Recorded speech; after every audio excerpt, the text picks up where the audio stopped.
কথাই রয়েছে না, সম্পর্ক যেমন ভিন্ন ধরনের হয়ে থাকে, তার ভালোবাসার ধরনও কিন্তু ভিন্ন রকমের হয়। আর ঠিক সেরকমই একটা সম্পর্ক হলো ভাই বোনের সম্পর্ক, যেটা একটা অদ্ভুত সম্পর্ক, কারণ তাদের ভালোবাসার ধরনটা সম্পূর্ণ আলাদা। একটু মারামারি, একটু বকুনি, একটু খুনসুটি, তার মাঝেই লুকিয়ে রয়েছে স্নেহ এবং আদরে ভরা ভালোবাসা। আমরা বোনেরা ভাইদের সাথে যতই ঝগড়া করি না কেন, পুরো বছর ধরে এই দিনটার অপেক্ষায় থাকি কবে ভাইয়ের হাতে রাখি বাঁধবো। তো এতক্ষণে তোমরা নিশ্চয়ই বুঝতে পেরেছো আজকের ভিডিওটা কোন টপিকের উপরে হতে চলেছে। হ্যাঁ, আজকে আমি তোমাদের সাথে শেয়ার করব কিভাবে হোমমেড রাখি তোমরা বানাতে পারবে। তো আমি এই রাখিটা বানিয়েছি ক্লে দিয়ে। তো প্রথমে তোমরা এখানে দেখছো আমি একটা প্লাস্টিক শিটের ওপর একটু ট্যালকাম পাউডার ছিটিয়ে নিয়ে ক্লেটাকে আমি ভালোভাবে একটু বেলে নিয়েছি। তারপর একটা ঢাকনার সাহায্যে রাউন্ডভাবে কেটে নিয়েছি। এরপরে প্রথমে যে প্লাস্টিকের ঢাকনাটার সাইজে আমি সার্কেলটা কাট করেছিলাম, তার থেকে আরেকটু ছোট সাইজের একটা ঢাকনা নিয়ে আমি মাঝখানের সার্কেলটাকে বাদ দিয়ে এইভাবে একটা সার্কেল রেখেছি। তারপরেই ক্লেটাকে ভালোভাবে ফিঙ্গারের সাহায্যে আমি রোল করে নেব। এক্ষেত্রে কিন্তু নিচে আমি একটু ট্যালকাম পাউডার ছিটিয়ে নিয়েছি, এতে ক্লেটাকে হ্যান্ডেল করা খুবই সহজ হয়। তো এরপর তোমরা যে লেটার দিয়ে রাখিটা বানাতে চাও সেই লেটারটার শেপ এখানে দেবে। আমি এখানে এস লেটার দিয়ে বানাতে চাই, তাই আমি এস শেপটা দিয়েছি। এরপরে আমার ক্লেটা যেহেতু একটু হালকা ড্রাই হয়ে গেছিলো, তো আমি গ্লুয়ের সাহায্যে এটাকে আটকে দেব। এরপর যে এক্সট্রা পার্টটা থাকবে আমি একটা নাইফের সাহায্যে ওটা কাট করে নিয়েছি। এরপরে আমি এটাকে ড্রাই হতে রেখে দিয়েছিলাম। তারপরে সম্পূর্ণ ড্রাই হওয়ার পর আমি এটাতে জেসোয়ের একটা কোট অ্যাপ্লাই করেছি। পুরোপুরিভাবে চারিদিকে জেসোয়ের কোটটা অ্যাপ্লাই করবে। জেসোর পরিবর্তে তোমরা কিন্তু এখানে অ্যাক্রিলিক কালারও ইউজ করতে পারো। এরপরে আমি আমার পছন্দ মতো যে কোনো কালার এখানে ইউজ করছি। ফার্স্টে স্লেটাটাতে আমি লেমন ইয়েলো কালার ইউজ করেছি, আর চারিদিকের সার্কেলটাতে আমি কিন্তু রেড কালার ইউজ করব। তোমরা যে কোনো কালার এখানে পছন্দ মতো ইউজ করতে পারো।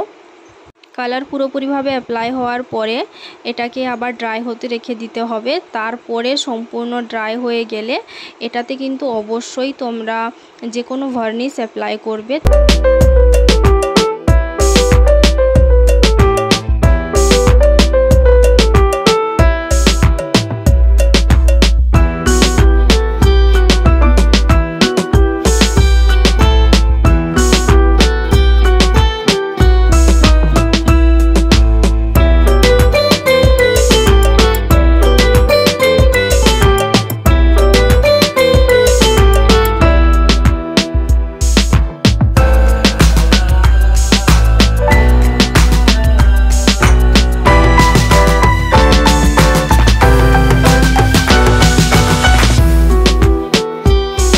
এরপরে আমি দুই সাইড থেকেই সুতো অ্যাটাচ করে দেব। তো এর জন্য তোমরা দেখছো সবার প্রথমে আমি যতটা পরিমাণ আমার সুতো দরকার ততটা নিয়ে এর মিডিলটা আমি চেক করে নেব। তারপরে মিডিল বরাবর আমি কাট লাগিয়ে দিয়ে দুটো পার্টে এটাকে ভাগ করে নেব। এরপরে এর পিছন দিকে আমি একটু গ্লু এর সাহায্যে এটাকে অ্যাটাচ করে দেব। এরপরেই কিছু বিটস দিয়ে আমি এটাকে ডেকোর করে নেব। তোমরা কিন্তু এখানে বিটস না থাকলেও প্লেন এমনি রাখলেও এটা সুন্দর লাগবে। তো আমার কাছে বিটস ছিল, তো আমি এটা দিয়ে এটাকে ডেকোর করে নিয়েছি। তো এটা হচ্ছে এর ফাইনাল লুক।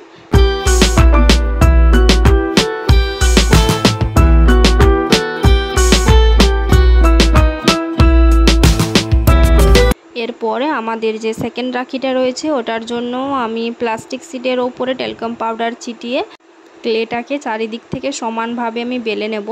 তারপরে একটা ঢাকনার সাহায্যে এইভাবে রাউন্ড শেপ দিয়ে আমি কেটে নেব। আমি এখানে কিন্তু হোমমেড ক্লে ইউজ করছি, তোমরা চাইলে মার্কেটের যে কোনো ক্লে ইউজ করতে পারো। আর তোমরা যদি হোমমেড ক্লে রেসিপি জানতে চাও তাহলে অবশ্যই আমাকে কমেন্ট করে জানাও। এরপরে আর একটু ছোট পোর্শন নিয়ে ওটাকে একটু পাতলাভাবে আমি বেলে নিয়েছি। তারপরে ক্লেটার উপরে একটু গ্লুয়ের সাহায্যে ওটাকে আটকে দেব। এই রাখিটা কিন্তু একটা থিমের উপরে হতে চলেছে, তো তোমরা আমাকে কমেন্ট করে জানাও এটা কোন থিমের উপরে হতে চলেছে। চলো তোমাদের একটু হিন্ট দিয়ে দিই, এটা একটা কার্টুন ক্যারেক্টারের উপরে হতে চলেছে। তো এরপরে তোমরা কমেন্ট করে জানাও এটা কোন কার্টুন ক্যারেক্টারের উপরে হতে চলেছে। এটা কিন্তু আমাদের সবার ফেভারিট একটা কার্টুন ক্যারেক্টার। তো এরপরে দেখছো নিচের যে পোর্শনটা ছিল ওটাকে আমি সমানভাবে নাইফটা দিয়ে কেটে নিয়েছি। এরপরে এইভাবে একটা রাউন্ড শেপ দিয়ে আমি মাঝে আবার গ্লুয়ের সাহায্যে এটাকে আটকে নেব। এটা যখন একটু সম্পূর্ণভাবে ড্রাই হয়ে যাবে তখন আমি একটা জেসোয়ের কোট অ্যাপ্লাই করে নেব। তোমরা এখানে হোয়াইট অ্যাক্রিলিক কালারও ইউজ করতে পারো। এটাও যখন ড্রাই হয়ে যাবে তারপরে আমি কালার করা শুরু করব। এখন কিন্তু তোমরা বুঝতে পেরে গেছো অনেকটাই কোন কার্টুন ক্যারেক্টার এটা। তো হ্যাঁ, এটা তোমার আমার সবার ফেভারিট একটা কার্টুন ক্যারেক্টার ডোরেমন। কাদের কাদের এটা ফেভারিট তারা কমেন্ট করে আমাকে অবশ্যই জানাও। রাখির এই দিনটাতে কিন্তু সব বোনেরাই চায় তার ভাইদের হাতে একটা স্পেশাল রাখি পরানোর জন্য। ঠিক ভাইয়েরাও সেরকম অপেক্ষা করে থাকে তাদের হাতে রাখি পরার জন্য। ভাই বোনেরা মিলে কিন্তু এই দিনটাকে অনেকটা স্পেশাল বানাতে চায়। আমিও একটু চেষ্টা করেছি নিজের হাতে এইভাবে রাখি বানিয়ে ভাইদেরকে পরিয়ে দিনটাকে একটু স্পেশাল বানানোর জন্য। তো তোমরা আমাকে কমেন্ট করে অবশ্যই জানাও কোন রাখিটা তোমাদের পছন্দ হয়েছে। আর যদি তোমাদের ভিডিওটা ভালো লেগে থাকে অবশ্যই চ্যানেলটাকে সাবস্ক্রাইব করে দিয়ে পাশে থেকো। আর হ্যাঁ, পাশে থাকা বেল আইকনটা প্রেস করে দিও, এতে আমি যখনই ভিডিও আপলোড করব তোমাদের কাছে সবার প্রথমে নোটিফিকেশান চলে যাবে। নেক্সট তোমরা কোন ধরনের ভিডিও দেখতে চাও কমেন্ট করে আমাকে অবশ্যই জানাও, এতে আমারও সুবিধে হবে জানার জন্য তোমরা কোন ধরনের ভিডিও বেশি পছন্দ করো। তোমাদের সাথে কথা বলতে বলতে কিন্তু এই রাখিটাও আমার কমপ্লিট হয়ে গেছে। এরপর একটু ডেকোরেশনের পালা। এটা টোটালি তোমাদের উপরে, তোমরা কেমনভাবে ডেকোর করতে চাও। তো এই হচ্ছে এর ফাইনাল লুক। তো দেখা হচ্ছে আবার নেক্সট ভিডিওতে।